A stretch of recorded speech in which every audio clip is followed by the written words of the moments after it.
Buenos días. Bienvenidos a las conferencias de CIMA, Movimiento de Cultura Espírita, de los días domingo. Inicialmente queremos darles unas indicaciones que por favor mantengan su micrófono y su video apagado para no interferir con el conferencista. De igual manera los invitamos a seguirnos y a suscribirse a nuestra página web cimamovimientoespírita.org. En Instagram estamos como CIMA Movimiento Espírita. En Facebook, Espiritismo Kardeciano Laico. En Twitter, Venezuela Espírita, se escribe BZLA Espírita. Y los invitamos a suscribirse a nuestro canal de YouTube, CIMA Cultura Espírita Oficial, para que puedan recibir oportunamente las notificaciones cuando publiquemos los videos de los días domingos en diferido. De igual manera, les recordamos que las preguntas deben hacerse mediante el chat para llevar un orden y darles una respuesta oportuna. Con ustedes los dejo con la profesora Yolanda Clavijo, directora de CIMA, Movimiento de Cultura Espírita de Venezuela. Buenos días, querían cada domingo de diferentes latitudes, a los miembros del Movimiento de Cultura Espírita CIMA. A todos les damos la más cordial bienvenida a este espacio que ha sido diseñado en época de confinamiento, de pandemia, para la difusión de los ideales espíritas kardecistas, laicos, libres, pensadores, humanistas y progresistas. Hoy no quiero hacer tan amplia presentación, nos acompaña un gran amigo al que le tenemos mucho cariño. En el CIMA, John ha establecido con él relaciones que se extienden a todos los que somos sus miembros. Se trata de Ciro Pirondi, arquitecto, director de la Fábrica Escuela de Humanidades y director ejecutivo de la Fundación Oscar Niemeyer. Su conferencia el día de hoy, Poética y Espiritismo. Le damos la más cordial bienvenida, Ciro, con mucho cariño. Dejamos en el uso de la palabra. Adelante. Bueno, me gustaría, eu havia preparado um agradecimento a John, a Alcione, a Yolanda, a todo o movimento CIMA. É uma alegria, pero como sempre a vida nos surpreende e estou vendo que Davi está acá também e inevitavelmente me sinto sensibilizado e comovido com a presença de Davi Santa Maria, meu amigo, meu irmão que há muitos anos não vejo, desde que vivi em Barcelona, e que foi uma amizade que guardo em meu coração até hoje, e há anos que não o vejo. Davi, receba meu forte abraço, meu carinho especial. Eu vou começar com uma imagem. Eu preparei algumas imagens só para ilustrar um pensamento. Um pensamento que há anos que tento desenvolver. Vou falar neste portunhol um pouco como uma tentativa de me fazer compreender. Eu penso que a língua futura da América será o portunhol. Não será nem o inglês, nem o português, nem o espanhol. Será o portunhol. Que porque todos tentamos falar e nos fazer entender, principalmente em Brasil, onde somos dos poucos países de América que falam português. Então, o único. Então, temos esta tentativa de falarmos portunhol. E se não compreender, por favor, me parem e eu tento explicar. Eu vou apresentar algumas imagens sobre uma reflexão que hago há anos e que agora cada vez mais se queda claro para mim sobre a construção de uma poética a partir do conceito espírita da existência. Vou começar mostrando uma primeira imagem e vamos na sequência, por favor. Creio que é Yacira que vai ser. Poder pôr na tela.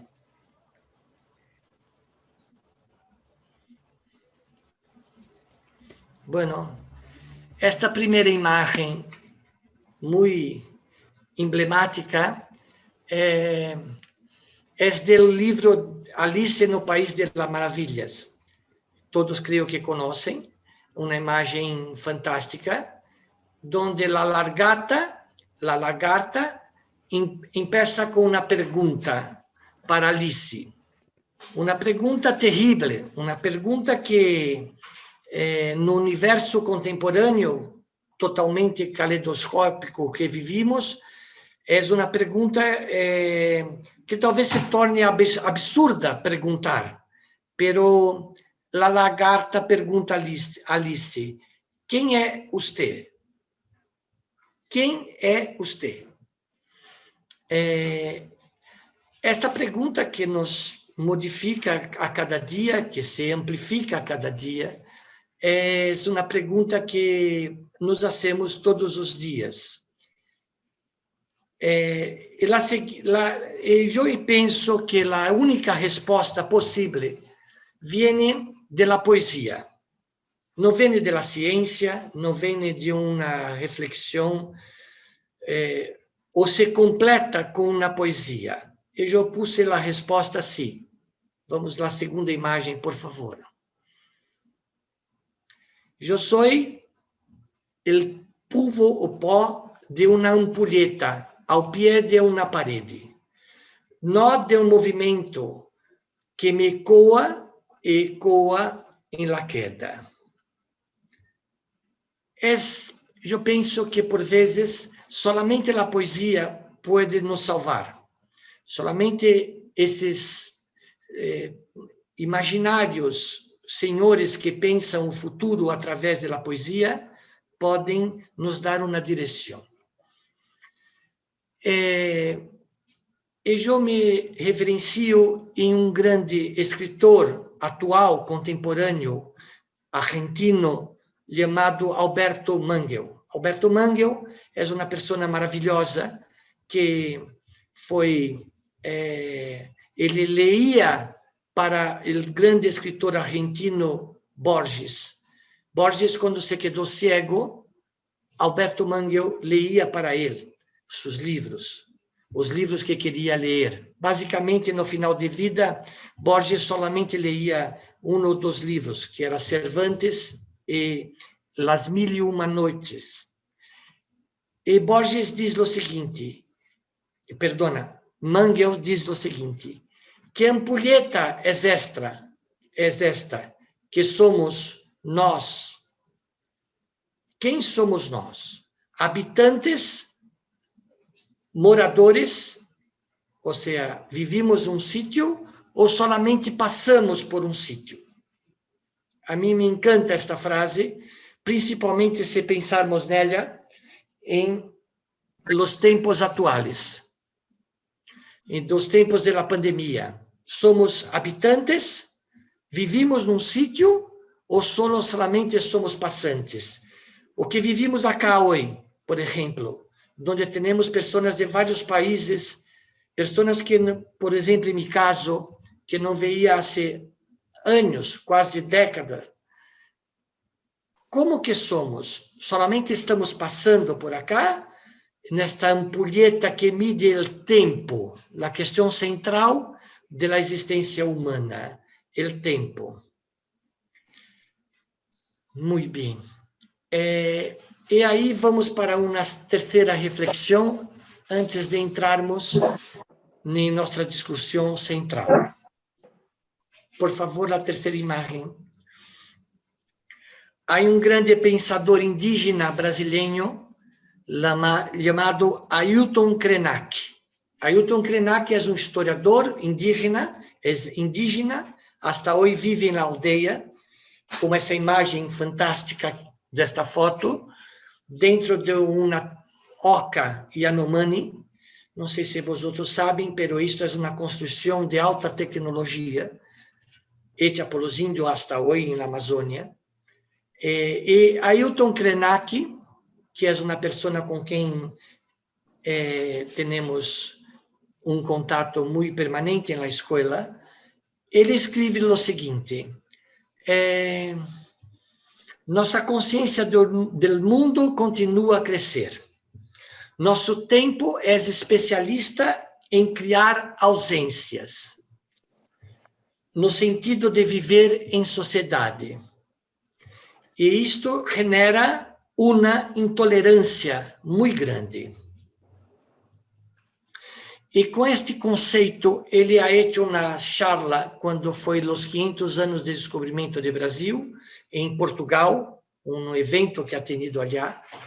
Ele ha hecho uma charla que gerou um pequeno livreto chamado Ideias para adiar o fim do mundo, porque ele defende a tese de que, se continuarmos com esta nossa tendência extremamente competitiva de um universo apenas material, caminhamos para a destruição do mundo, porque acabamos com nossas florestas, acabamos com nossos rios, com nossas vida da natureza, e finalmente iremos acabar com nós outros mesmos, porque afinal somos a natureza. Nós outros, os humanos, somos a natureza também. Então, ele divide uma ideia, um conceito, que é o que precisamos fazer para adiar, para prorrogar o final do mundo. E aí partimos para uma outra imagem. Por favor. Bueno, ele discute sempre, e nós outros também, que talvez a ideia para podermos adiar este final seria contarmos histórias que nos possam fazer iluminar nossos caminhos, para pensarmos quais as alternativas que temos. E a imagem de histórias mais significativa do mundo seguramente é de Las Mil e Uma Noites, onde a princesa Sherazade contava a história para o poderoso rei, digamos assim, sultão, para que ele não a matassem ao final do dia, porque ele fazia isto sempre. Todos conhecem essa história. Contar histórias que, na verdade, não são histórias, são reflexões sobre nós outros mesmos. Porque eu penso que nós outros passamos a vida toda inventando histórias para tentar entender quem somos. A vida toda passamos contando histórias para saber, afinal, quem somos, o que estamos fazendo. E esta dimensão de contar a história é o que propongo hoje acá. Eu propongo contar algumas histórias que nos hagam refletir sobre se é possível pensar em uma existência de uma poética espírita, a partir do conceito espírita. Vamos ver se conseguimos refletir algumas coisas e depois conversamos, que o que mais me gostaria é conversar com todos. Vamos olhar a próxima, por favor. A primeira história que me gusta contar é essa imagem, não sei se todos conseguem ver. Eu sou uma pessoa que amo música e astronomia.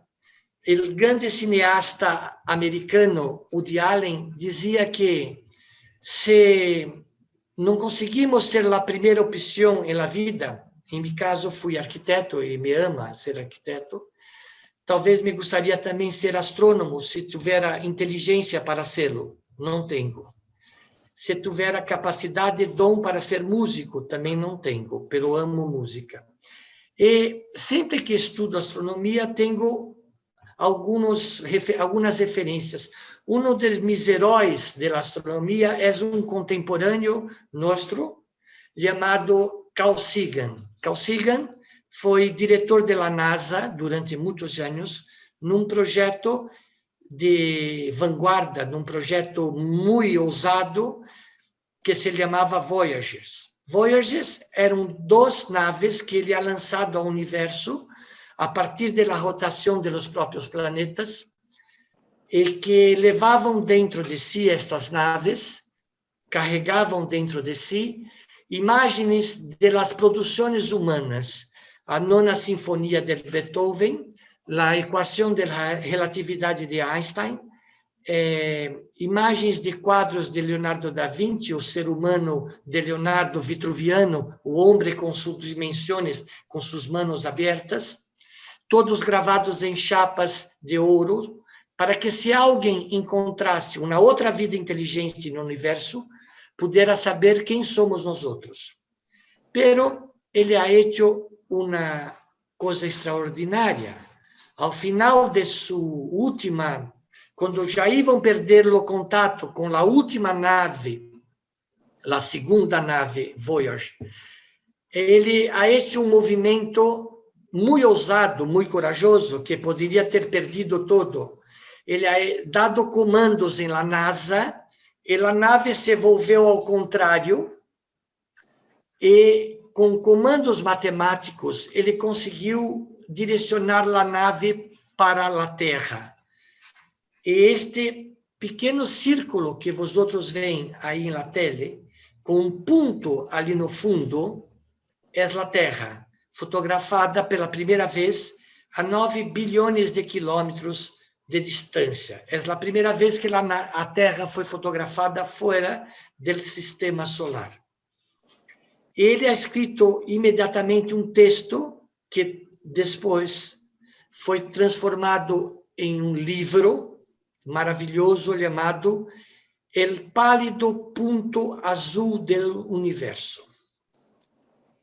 Ele ha escrito coisas do tipo assim, neste livro. Vosotros estão vendo este frágil e pálido ponto azul? Isto somos nós outros. Isto é a única casa que aún temos. Sabemos que há outras, ele escreve. Sabemos que a possibilidade da Terra é outra. Este reflexo que vosotros veem em manchas são os reflexos do Sol em la asa da nave Voyager. E a Terra, assim, neste ponto acá, ele diz: todos os reis, todos os políticos corruptos, todos os poetas, todos os cientistas, todos os homens e mulheres enamorados que já existiram, viveram neste pálido ponto azul. Vou deixar essa história por enquanto, vamos para outra. Por favor, a próxima. Há um outro cientista botânico, biólogo, que também muito jovem, que tem me encantado nos últimos tempos, com quem mantemos um contato de conversações por la escola também, que é esse senhor, é um jovem botânico chamado Stefano Mancuso. Stefano Mancuso é um botânico da Universidade de Firenze. Allá ele dirige o Instituto de Biobotânica. Ele defende e ha ganhado um prêmio, o prêmio mais importante de ciência da Itália, chamado Prêmio Galileu, com um livro que ha escrito há poucos anos, chamado La Revolução de las Plantas. Ele, segundo grandes cientistas atuais, incluso os brasileiros, dizem que ele está revolucionando o conceito darwiniano de Darwin sobre a construção de nosso planeta e da evolução humana. Sua tese principal é que a antiga teoria de que lo más fuerte, lo más forte, lo más adaptable é o que sobreviveu em la natureza, está completamente equivocada. Ele defende e prova em seu livro que o que ha sobrevivido em la natureza é aquele que ha conseguido compartilhar, aquele que ha conseguido construir as coisas de uma maneira fraterna em grupos. E ele cita o exemplo das abelhas, aqui nesta imagem. Quando uma colmeia se transforma, adquire um determinado tamanho e fica muito grande, uma abelha reina, convoca 10.000 operárias, 10.000 abelhas operárias. E eles partem em uma viagem que demora muito para lejos da grande colmeia, da colmeia madre, da colmeia principal, para encontrar um sítio para criar uma nova colmeia. 10.000 abelhas operárias, uma abelha rainha. Saem para fora. Passado muito tempo, eles encontram um árvore. E neste árvore, a abelha rainha divide grupos de abelhas que vão buscar um determinado sítio. Depois de ir e volver por várias vezes, a abelha rainha se queda com seus súditos nesta primeira árvore. Eles encontram um sítio, evolvem, os grupos encontram sítios, evolvem. E, de maneira absolutamente democrática, extremamente democrática, aos moldes da democracia ateniense dos gregos, eles fazem um balé. Os grupos, cada grupo produz um balé, uma dança, e por uma questão estética, absolutamente de sensação estética, o grupo que consegue fazer o mais belo balé consegue atrair mais abelhas. E o grupo que tem mais abelhas volve a volar para o sítio que havia escolhido, e a abelha reina vai junto com eles para definir o novo sítio. A definição é feita por um consenso democrático e estético a partir do balé. Isto me hace lembrar, entre outras coisas, que a forma pela qual o espiritismo se revelou ao mundo foi uma forma extremamente cooperativa de grupos em vários sítios que revelavam, que mostravam as atividades espirituais. Não foi uma pessoa isoladamente. Por isso que Kardec se autodenominou codificador e não autor do espiritismo. Esta ideia de que os grupos formam uma inteligência coletiva, esta é a outra tese central do livro de Mancuso, La Revolução das Plantas. O mundo futuro, e eu creio plenamente disto, será uma inteligência coletiva, multidisciplinar, não uma pessoa ou um único pensamento aislado. Podemos ir para outra.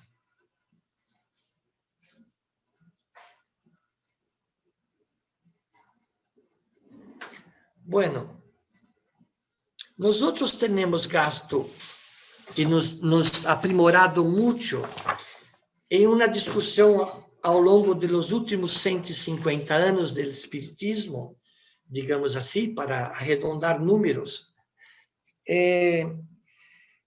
sobre a ideia de que o espiritismo é a ciência da alma. Não é? Jaci Regis, meu grande amigo e companheiro, que sentimos muita ignorância, escrevia muito sobre isto. Todos nós, nos últimos anos, temos nos debatido ou nos aprofundado de que o espiritismo é essa ciência da alma. Muy bien. Yo creo que sí, es verdad. Pero se dizemos sempre, dividimos a concepção espírita, para alguns é uma religião, para outros é uma filosofia de conceito, como para nós, e eu também creio nisto, de conceito absolutamente não religioso, extremamente laico. E se discutimos também que há consequências morais para tudo isto que hacemos. Muito bem. Há outro pensador contemporâneo que me gusta muito, que é físico italiano também, pero que vive em Marseille e criou instituto de pesquisas que tem pequeno livro que são acerca dos conceitos da física contemporânea e que ele tem uma definição de ciência que muito me agrada. Porque quando vemos esta fórmula de Hillman foi importante matemático do século XIX, contemporâneo quase a Kardec, que ha escrito, segundo alguns cientistas, a mais bela fórmula de matemática que o mundo conhece, que é essa que está aí. Esta fórmula que eu he posto aí como imagem. Hillman ha criado uma geometria, é o fundador de uma geometria não euclidiana, uma geometria que rompe com os conceitos de Euclides. Muito bem. Este senhor contemporâneo, agora me refiro a Carlos Rovelli. Carlos Rovelli é uma pessoa muito contemporânea, que está desenvolvendo conceitos muito interessantes. E ele define esta ideia da ciência. Me permitam que eu vou ler para ser absolutamente preciso em sua definição, porque agora adentro em lo cerne de meu pensamento que gostaria de discutir com vosotros hoje, que é o seguinte: esta lição composta, sobretudo como dibujo, como desenho, o motivo é que a ciência, antes de ser conjunto de experimentos, medições, matemática e deduções rigorosas, constitui-se principalmente de visões. A ciência é, antes de tudo, uma atividade visionária. O pensamento científico se nutre da capacidade de ver as coisas de modo diferente como elas haviam sido vistas antes.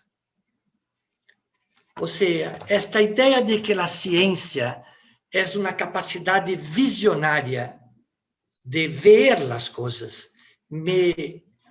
creio que é muito contemporânea. Quando recordamos, por exemplo, que Einstein dizia aversionado com o sistema do universo curvo.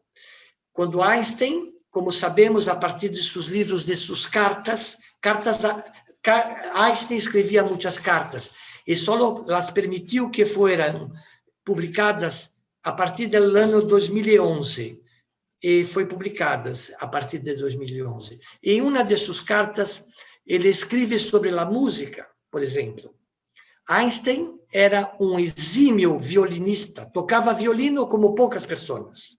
E ele dizia em uma dessas cartas que escreve sobre música, dizia assim: a coisa que mais se aproxima da minha visão sobre o universo são as músicas, são as sinfonias de Mozart. Ou seja, esta relação entre as coisas, estabelecer relações entre as coisas, como esta fórmula matemática e esse conceito da ciência, eu creio que é o que devemos, de alguma forma, começar a pensar. Como a próxima imagem, por favor. Ou seja, este mesmo físico, este mesmo grande cientista atual, Carlos Rovelli, escreve que esta fórmula matemática nos que é maravilhosa, segundo ele, eu não tenho capacidade de entender. Ele diz que o mesmo esforço, a mesma dedicação que um cientista hace para compreendê-la, deve ser para compreender, por exemplo, os quartetos de Beethoven. Esta imagem ao fundo. Do mesmo esforço intelectual, de sensação, de sentimento, de razão, de poética, que uno deve fazer para compreender esta fórmula, um cientista, ele deve fazer. E qual que é o prêmio após compreender esta fórmula? E qual é o prêmio que uno recebe após compreender o quarteto de Beethoven? Ele diz, esse cientista, Carlos Revello, diz: é a beleza. O prêmio que ganhamos é a beleza. É o belo. É maravilhoso pensar isto. A recompensa está em uma ação estética. Vamos lá. Mais uma, e aí vou já caminhar para o final. Agora entro na parte central de meu pensamento. Por favor. Ora,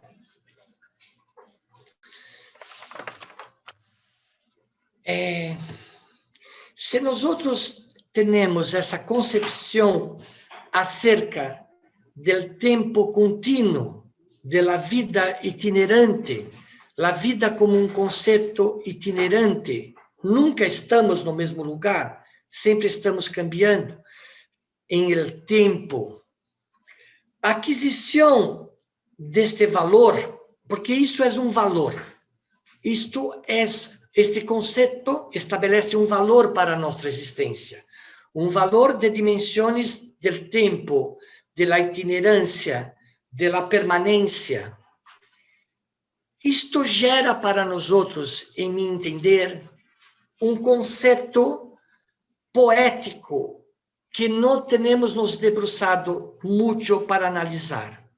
Temos nos debruçado sobre o conceito racional da ciência para poder provar que estamos corretos. Temos debruçado sobre as consequências morais deste conceito, pero raramente temos nos debruçado sobre quais consequências em nossa vida cotidiana presente, que é o que importa. Não é nossa vida passada que não podemos cambiar, e nem nossa vida futura que não sabemos como será. Pero em nossa vida presente e cotidiana, o que esse conceito no nosso cotidiano reflete em nossas ações com relação a esta dimensão de sensibilidade que possa nos fazer agir, atuar de maneira distinta em el cotidiano. Eu estou convencido, absolutamente convencido, que esta outra contribuição é também tão relevante quanto as outras duas demais, quanto ao aspecto científico, quanto ao aspecto filosófico da concepção espírita da itinerância da vida e da permanência da vida, da ideia de que o berço não é o princípio, de que o túmulo não é o final. Esta ideia artística, no entanto, em uma sociedade na qual o espiritismo se revelou e se constituiu, que vem do início da Revolução Industrial do século XIX, aonde a ideia de arte, de sensibilidade, está vinculada a dois fatores apenas. Um é a arte vista como mercadoria, mercância, não sei como se abre exatamente, perdona, pero creio que todos entendem. A arte na sociedade do século XIX, metade do século XIX, e depois, principalmente ao século XX, em la constituição da sociedade capitalista, a arte é vista como mercadoria. É a primeira visão. A segunda é que a arte é vista como uma atividade extremamente feminista, feminina, não feminista, feminina, de las mulheres, para dizer mais claramente.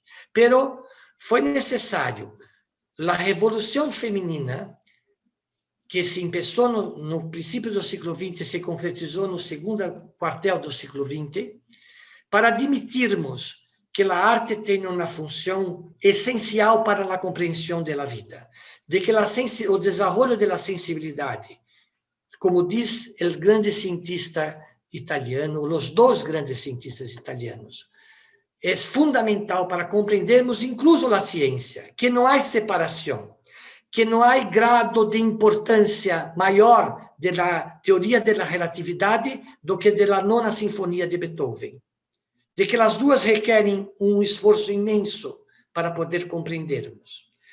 Então, eu penso que o espiritismo precisamos desenvolver mais esses conceitos, e só foi possível após a grande revolução feminina do século XX. Foi o principal movimento que ha transformado o século XX, não foi o movimento da Revolução Bolchevista de 17, tampouco o movimento outros da ciência. O que ha cambiado o mundo no século XX e está rebatendo no século XXI, de maneira muito difícil de compreendermos hasta hoje, foi a revolução hecha por o movimento feminista.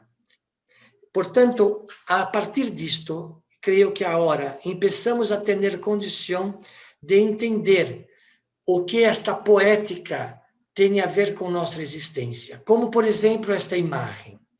Esta imagem é hecha por um grande artista chamado De Maria, que ele finca no deserto em Estados Unidos, finca estas hastes de metal que vosotros veem aí, finca centenas destas hastes de metal, estes postes de metal, em o deserto dos Estados Unidos.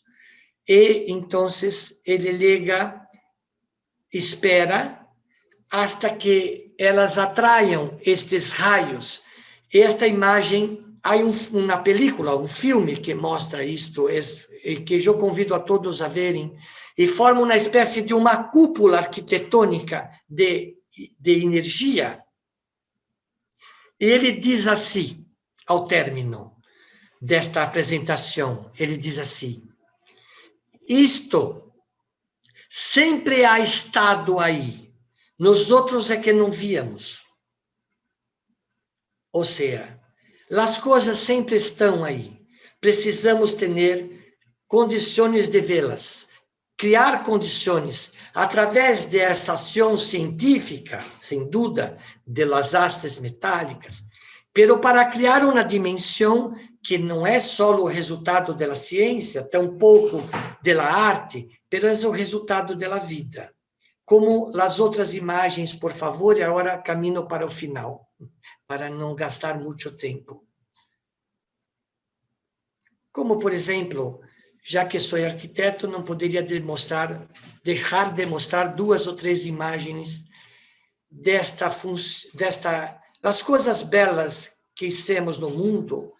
Há uma dimensão, é claro, de uma lógica sem fim, como queria o grande padre da filosofia contemporânea, ocidental, Aristóteles. Há uma dose lógica, há uma dose retórica, pero há uma dose poética, que é seu terceiro livro, que foi proibido de entrar no Ocidente até o século XVI, e que resultou naquele famoso livro de Umberto Eco, El Nombre de la Rosa.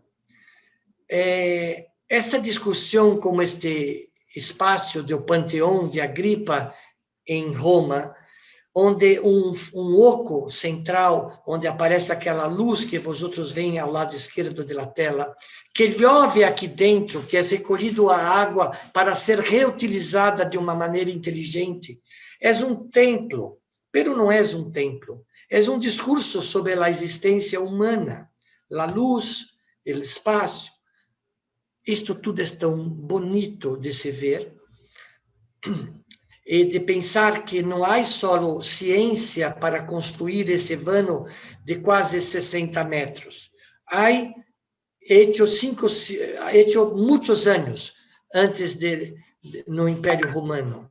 há toda uma dimensão que se construi de uma maneira muito forte sobre um discurso da vida humana. Eu, assim como as últimas duas imagens, por favor, muito contemporâneas dessa capilha, pode ser a seguinte, por favor. O interior daquela capilha de Rochin, em França, hecha pós-guerra. Aí já existia essa capilha, foi destruída por um bombardeio alemão, germano, e foi reconstruída pelo maior arquiteto, o mais influente arquiteto do século XX, Le Corbusier, que tem essa dimensão maravilhosa. Eu, quando vou com meus alunos hasta aí, eu sempre digo, quem não olhar ao adentrar a este espaço está reprovado na universidade, não pode ser arquiteto. Então, esta dimensão que carece de toda a questão física, matemática da construção, não abdica em nenhum momento da dimensão poética. Bueno, eu termino dizendo a próxima imagem, por favor, dizendo o seguinte: tudo o que hacemos na vida, em minha opinião, hacemos com um propósito, com uma intenção, com um desejo. Eu termino, já que contei algumas histórias, eu termino com uma última história. Havia um senhor, diz o matemático e poeta Paul Valéry, que viveu na passagem do século XIX para o XX. Paul Valéry dizia, era um grande matemático, mas era um grande poeta. Ele dizia que havia uma comunidade onde havia um grande construtor de embarcações, um grande construtor de navios, como este que estamos vendo na imagem. Ele sabia exatamente como fazer a geometria da madeira para que a madeira, o lenho, pudesse ter esta forma. Ele sabia exatamente como travar este lenho, este navio, para que ele se sustentasse. Ele sabia exatamente como passar o betume para poder fazer com que a água de subpressão do oceano não adentrasse ao navio. Enfim, ele era reconhecido em sua comunidade como um exímio, um grande construtor de navios, de embarcações. Pero Paul Valéry pergunta em seu conto, qual era a real intenção deste senhor tão festejado, com tanto sucesso na comunidade? Qual era seu verdadeiro propósito? Qual era seu desejo? O seu desejo não era ser o barco. Seu desejo principal era viajar, ver o mar, sentir a brisa, ver as estrelas. Eu penso que sempre que hacemos as coisas, elas não se agotam em si mesma. O espiritismo e o conceito da itinerância da vida e da permanência da vida não se agota nela mesma, nem em la nossa demonstração científica de que é possível, nem em nossas discussões sobre as reflexões apenas morais. Porque, como sabemos, mores, em latim, quer dizer hábito, costumbres. Eles cambiam com o tempo. Portanto, nosso conceito espírita deve nos fazer desenvolver uma condição cotidiana em la vida presente, de sermos capazes de entender que aún somos o pálido ponto azul do universo e nós outros talvez um simples sopro ao vento. Muitas graças e gostaria muito de falar com vosotros.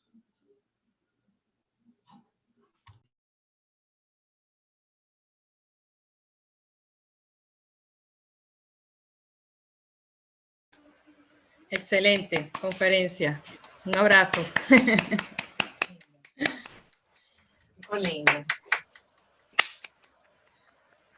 Vamos a comenzar a leer las preguntas. A ver si hay alguna por aquí. Un momentico. Déjenme revisar. Un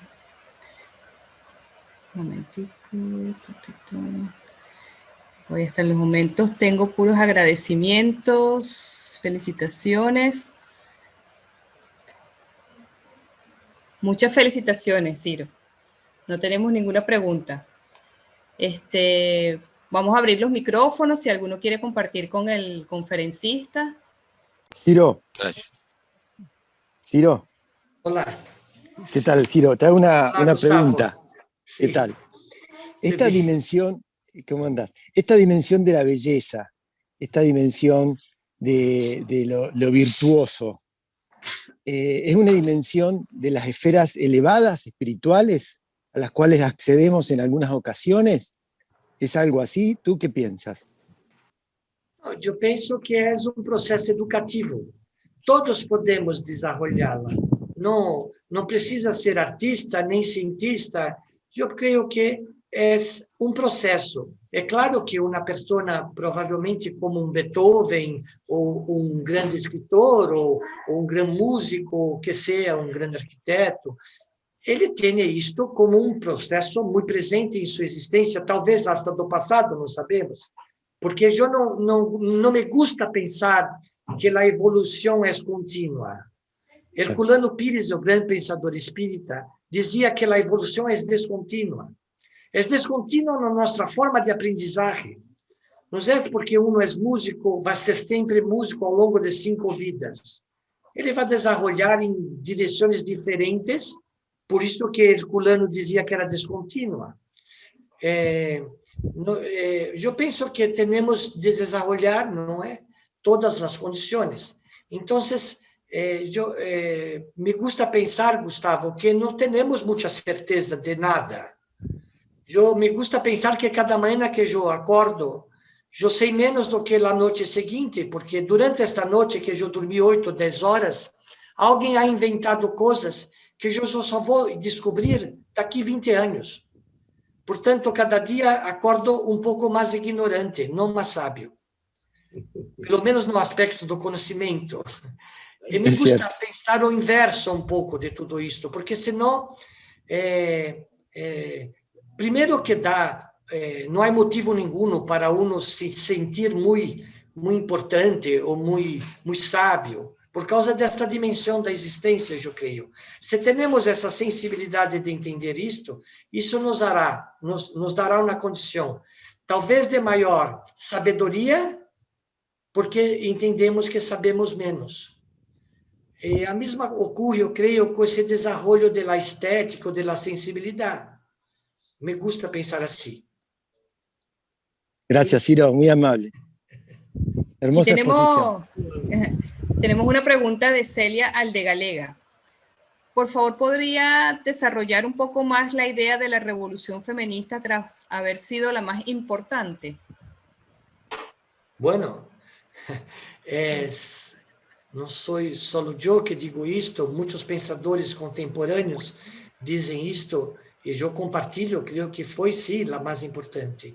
Cambiamos nossa forma de ver o mundo. Nós outros homens, muito mais. E aún não nos adaptamos, não sabemos bem o que fazer com vossa liberdade. Eu digo isto, tenho 4 filhas, 2 netas, não sei o que fazer com a liberdade feminina. E isto nos ha hecho repensar o mundo,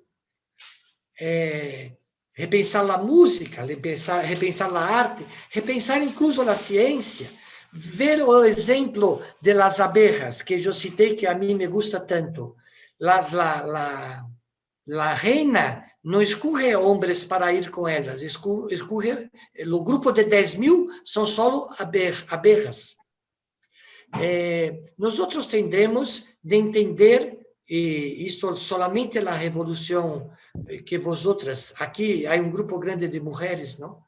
Eu hago sempre a broma em casa, quando eu entro, eu digo, acá quem manda sou eu, vosotras só decidem.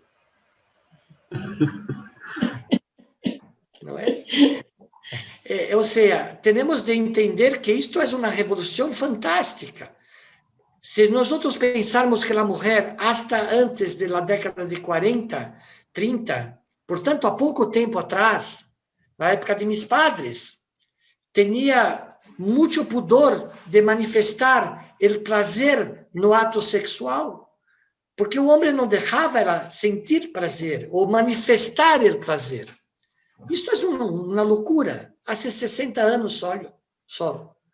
Então, esta mudança, este cambio, claro que este cambio ha generado muitos problemas, muitas distorções. A discussão hoje nas universidades do mundo todo, não só aqui em Brasil, em América, creio que na Europa também, creio não, tenho certeza que por vezes dou algumas classes por allá e vejo isto. A discussão hoje principal é a questão de los gêneros. Isto ha hecho com que o mundo está cambiando sua forma de ver o próprio mundo. E a discussão hoje que este Stefano Mancuso traz sobre a questão da botânica está cambiando nossa forma de ver. Ele chega a afirmar coisas maravilhosas, como, por exemplo, que os vegetais, as plantas, são os únicos seres do planeta, independente dos outros animais, que se nos dividimos, morremos. Se divide um homem ao meio, ele morre. As plantas, ao se dividir, se multiplicam. É uma visão maravilhosa sobre o que somos nós outros. Então, esta revolução que se começou no século XX e hoje estamos nessa situação que nos aflige muito, creio, vou dar minha opinião, creio que é para a construção de um mundo de maior paz. Nós outros, se admitirmos que as mulheres estão cada vez mais governando o mundo, teremos seguramente um mundo mais pacífico. Uma madre, dificilmente, principalmente uma madre contemporânea, vai poner um fuzil na mão de um filho e mandá-lo para a guerra. Dificilmente. Nós outros homens fizemos isso ao longo de séculos. Portanto, nas aldeias indígenas que trabalhamos aqui em Brasil, em Amazônia, estamos trabalhando com 10 aldeias. E quando vamos para allá, o que vemos é que a aldeia é basicamente comandada por as mulheres. E são muito mais pacíficos que nós outros. Então, eu creio que a principal revolução para a construção da paz em planeta vem da revolução feminista. Não vem de uma revolução ideológica de esquerda ou de direita. Vem da nova ideia que temos sobre nosso papel no mundo. O que estamos fazendo acá? Muchas gracias, Ciro. Disculpa. Un placer Tenemos escuchar. Una pregunta de Rosario Relvas. Está bien. ¿Es posible descodificar la ecuación que nos mostró en su presentación? Agradecida. Se eu consigo decodificar? Não. Eu tendia de estudar novamente tudo, pero o que eu sei é que os matemáticos consideram esta equação, e por isso que eu he posto cá, como a mais bela equação matemática que o mundo já ha escrito. Human foi um importante matemático, nós outros arquitetos lo estudamos por causa que ele ha sido um dos padres da geometria que ha salido fora do conceito que havia desde os gregos, por exemplo, que a soma de los ângulos de um triângulo são 180. Ele cambia isto completamente. E aí vai, ele cambia totalmente a geometria, que é a base da matemática. E com isto, ha propiciado, por exemplo, agora vou dar uma de professor, ha propiciado que Picasso, por exemplo, ha hecho a revolução da arte do século XX. Porque se não temos mais ângulos retos solamente, se não temos só um ponto de fuga da perspectiva que via do Renascimento, podemos ver um homem de maneiras distintas. un ojo acá, una boca acá, y así va. Entonces, este hombre fue importantísimo para la ciencia, para la arte, ha propiciado que Stravinsky escribiera La Sagración de la Primavera a partir do conceito que saía fora das pautas musicales que veniam desde ciclos, não? Não sei. Eu vou tentar descobrir esta fórmula matemática y te envío. Si alguien más tiene alguna pregunta, puede hacerla en mi Puedo línea. mandarle un abrazo muy fuerte a Ciro. Excelente. ¿Cómo estás? Ah, que emoção de te ver. Um beijo em pura, um beijo em pura, um beijo em todos, por favor. Gracias, de tu parte. Estás muy guapo, ¿eh? Me emociono de te ver. Yo también. Davi e eu vivimos juntos durante um bom tempo em Barcelona. Eu tive a alegria e a felicidade de, junto com José Casanovas, e com Pura e outros companheiros, participar do Centro Barcelonês de Cultura Espírita. Logo no início, quando havia voltado a democracia em Barcelona, em Catalunha, em Espanha, com a morte de Franco, e o Centro Barcelonês era num subsolo, não, Davi? E sigue sendo, e sigue sendo. Sigue sendo. Sí. E eu tive a oportunidade de dibujar o símbolo del periódico que Flama Espírita, e participei. Sí. E por isso que me emociono de ver Davi. Eres casi uno de los fundadores del centro, de los primeros que colaboraron. Isto é bondade tuya. Bueno. E aprendi muito com eles lá, muito. Y nosotros de ti. Es así. Bueno, Ciro, muchas gracias por la conferencia del día de hoy y los invitamos cordialmente para nuestra próxima conferencia del día domingo a la misma hora, 11:30, hora de Venezuela. Gracias. Hasta luego. Gracias. Un abrazo. Muchas gracias a todos. Gracias, Ciro. Desde Venezuela.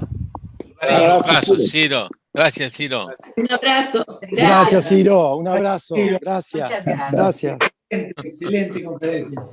Excelente. Gracias.